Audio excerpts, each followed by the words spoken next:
Okay, muli magandang araw po sa inyong lahat. Dito po tayo ngayon sa Kingdom TV Network. Live po tayo na napapakinggan mula po dito sa Pilipinas. Ito po ang inyong host, Sherwin Serrano, at tayo po ay napapanood po sa Amerika, sa Australia, sa New Zealand, sa Cambodia, sa Canada, sa Asia, at sa iba't ibang panig ng Mindanao, at sa Visayas, at sa Luzon.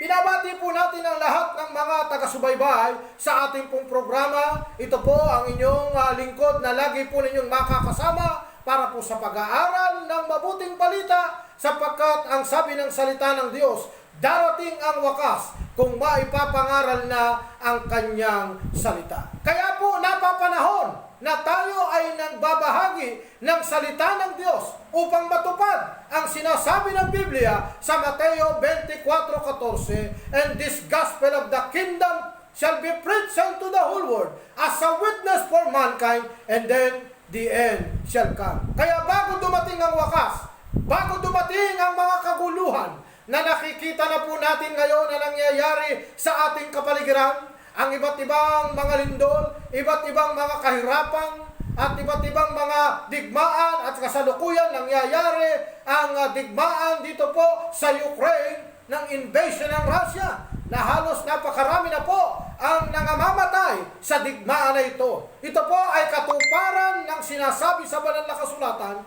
na magaganap ang lahat ng mga bagay na ito. Pero ito'y pasimula pa lamang. Sapagkat ang sabi ng salita ng Diyos, in this world, you will find tribulation.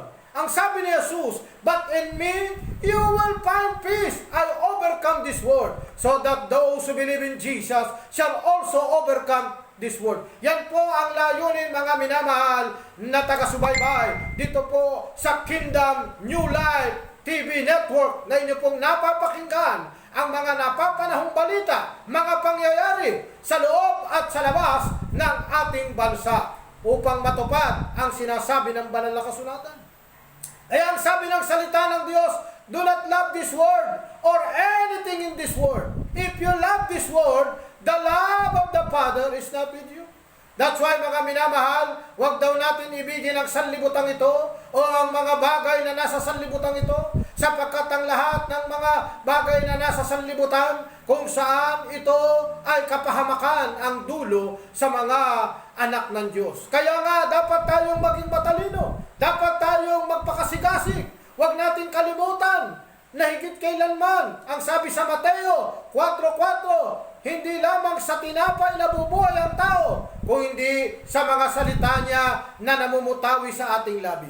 Ito ang dahilan, mga minamahal, sapagkat ang ibig ng Diyos, ang lahat ay mga ligtas at huwag mapahamak, kung hindi tayo ay magkaroon ng buhay, isang buhay na ganap at kasiyasiya. Ito ang sabi ng Biblia sa 1 Gs. Ito ang ibig ng Diyos, na tayo magkaroon ng isang buhay na ganap at kasiyasiya. Walang pandemya, walang COVID, walang anumang karamdaman, kundi ang sabi ng salita ng Diyos, above all, I wish you to be in good health and be prosperous in life. Sapagkat ito ang ibig ng Diyos, na tayo ay maging malakas, na tayo ay maging masigla. Kaya nga, mga minamahal, atin pong abangan ang mangyayari na mga pangako, lalo na po ngayon na bago na ang ating Pangulo, si Pangulong Ferdinand Bongbong Marcos, na hinalal ng taong bayan na almost 31 million ang bumoto sa kanya, at inaasahan ng tao ang mga pagbabago na mangyayari sa ating bayan. Ang pagbaba ng mga presyo ng mga bilihin, lalo na po yung sinabi niya na ang bigas ay gagawin na lamang 20 pesos, at ang iba't ibang mga layunin. Ipanalangin po natin ang ating bagong Pangulong BBM sa kanyang mga programa para isulong sa susunod na 6 na taon. Kaya mga kababayan, tapos na ang eleksyon. Ito na ang panahon para tayo ay magtulungan, magdamayan sa ating bayan, sa ikaunlad ng ating bayan. At binabati natin ang lahat ng mga nahalal na mga lingkod sa bawat munisipyo, ang mga bagong mayor, ang mga bagong congressman, ang mga bagong konsihal ng mga distrito ng bayan. Kaya patuloy natin ibalik sa Panginoon ang pagpapasalamat, ibalik natin sa Diyos ang papuri at ang kadakilaan. Sapagkat nararapat lamang na sa Kanya ibahalik ang lahat ng pagpapasalamat. At kaya nga mga minamahal, dapat tayo magpasalamat sapagkat ang mga lahat ng nangyayari ay dapat natin ipagpasalamat sa Diyos. Sapagkat ang mga kaguluhan na mga nangyayari ay tanda na malapit nang dumating ang ating Diyos na buhay. Kaya ang sabi ng Panginoong Jesucristo, Thy kingdom come, Thy will be done on earth as it is in heaven. That's why may pangangaral ng mabuting balita upang matupad ang mga propesiya na binabanggit sa banal na kasulatan. At hindi nakapagtataka ang mga pangyayaring nakikita po natin, hindi lamang sa Pilipinas, kundi sa iba't ibang panig ng daigdig. At pagtiwalaan natin ang Panginoon. Kaya nga ang sabi ng Panginoon, lumapit tayo sa Kanya, tayong mga nabibigatan at nagugulumihanan, at bibigyan niya tayo ng kapahingahan. Kapahingahan ng pagod nating mga kaluluwa. Kaya nga mga minamahal na tagapanood sa ating Kingdom New Life TV Network, sa istasyong ito na mapapakinggan po natin ay ang pawang katotohanan. Kaya meron tayong programang Daan ng Katotohanan. At meron din tayong programang Ayon sa Biblia. Dito po sa Kingdom New Life TV Network. Sapagkat dito tinatalakay ang mga mabubuting bagay, mga mabubuting pangyayari ayon sa salita ng Panginoon. Kaya nga mga minamahal, subaybayan niyo po ang ating pangangaral dito po sa istasyon ng KNL TV o Kingdom New Life TV Network. Kaya ang pangako ng Panginoon sa mga nanalig sa Kanya ay may pangako ang ating Panginoon. Ang sabi niya, sa mga tapat sa Kanya at sa mga kumikilala sa ating Panginoon, aking ililigtas ang mga tapat sa akin. Aking iingatan ang mga tao. Ako ay kikilalanin. Kaya ikaw na nanonood ngayon, ikaw na nakamasid ngayon, saan ka man sa mundo, ay dalangin natin na patuloy na pagpalain ka ng Panginoon at ang iyong pamilya, ang iyong mga mahal sa buhay, ang mga kapatid nating mga OFW na nagsasagawa ng iba't ibang mga kanilang mga tungkulin sa kanilang mga pinagtatrabahuhan. Nawa ay datnang kayo ng programang ito na nasa malusog na pangangatawan. Kaya kung meron po kayong mga prayer requests, meron po kayong mga kahilingang panalangin, ipadala niyo po sa akin. At atin pong ipapanalangin ang inyong pong mga kahilingan at ang inyong mga prayer requests. Sapagkat naniniwala po tayo ang kapangyarihan ng kapangyarihan ng prayer. That's why we have the program Prayer Power. At tayo po ay nananalangin para po sa mga concern po ng lahat ng mga ikinalaman sa kanilang nadadamang kalungkutan, nadadamang mga bagay na kung saan ay kailangan nila ng kalakasan. Ang salita ng Diyos ang magbibigay sa atin ng kalakasan. Sapagkat ang pangako ng Panginoon, mga minamahal na kapatid, hindi niya tayo iiwan, hindi niya tayo pababayaan. Kaya ang mga nanalig kay Kristo, nagtiwala kay Kristo, sapagkat walang ibang pangalan ibinigay sa silong ng langit na siyang ikaliligtas ng tao kung hindi ang pangalang Jesus. That every knee shall bow, every tongue confess that Jesus Christ is Lord. Hallelujah! That's why, mga minamahal na kapatid, sa mga sumusubaybay sa ating programa, dito po sa Kingdom New Life TV Network, ay ang salita ng Diyos. Ang sabi ng salita ng Diyos, tunay nga na mapangahawakan natin ang mga pangako niya at ang kanyang guidance sa buhay ng bawat isa.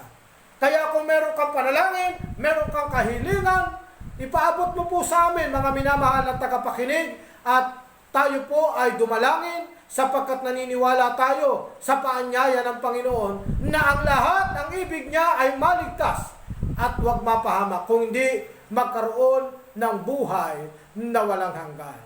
At purihin ang Panginoon sapagkat sinasamahan mo kami, at sa mga susunod nating programa, abangan nyo po ang ating initial telecast sa ating programa dito po sa Kingdom New Life Network TV. Nawa ay makasama po namin kayo at ngayon po ay tayo po ay dumalangin. Kung meron po kayong mga prayer request, dalangin po natin. Hallelujah. Taas mo ang iyong kamay, kapatid. Ikaw na nakikinig ngayon. Ikaw na nanonood ngayon. Saan ka man naroon, pagtiwalaan mo, gagaling ka, lalaya ka sa pangalan ni Jesus. Hallelujah. Father, in the name of your Son, our Lord and Savior Jesus Christ, Lord, dinadalangin ko siya na nakikinig at nanonood ngayon. Pagpalain mo ang kanyang buhay, pagpalain mo po ang kanyang pamilya, ang kanyang hanap buhay. Kung ikaw man ay OFW na nagtatrabaho sa iba't ibang bansa, ingatan mo siya, gabayan mo siya, Panginoon. Hallelujah! Receive the healing right now in the name of Jesus. Panginoon, dinadalangin din po namin ang aming mahal na Pangulo, ang Pangulong BBM. Hallelujah! Pangulong Bongbong Marcos, nawadalangin namin, O Diyos, gabayan mo siya, bigyan mo siya ng katalinuhan,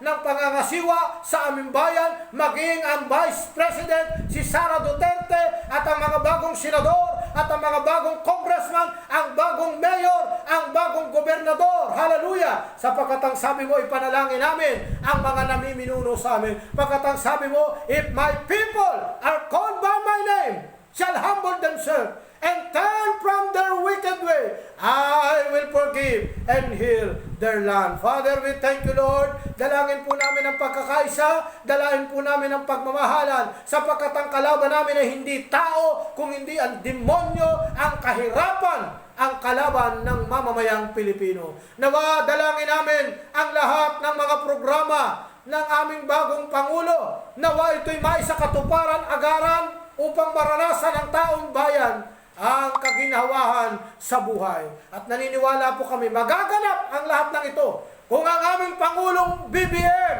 ay magdideklara ng National Day of Repentance, National Day of Prayer in every department of all government department, ay magkaroon ng gawain, ng pag-aaral, ng salita ng Diyos. Hallelujah! Thank you, Father. Hallelujah. We claim all these things sapagkat wala kaming magagawa kung wala ka, Panginoon. Ngunit marami kaming magagawa kung ikaw, o Diyos, ay makakapasok sa Department of Health, Department of Education, Department of Justice, sa lahat ng department, sa BIR, sa DTI.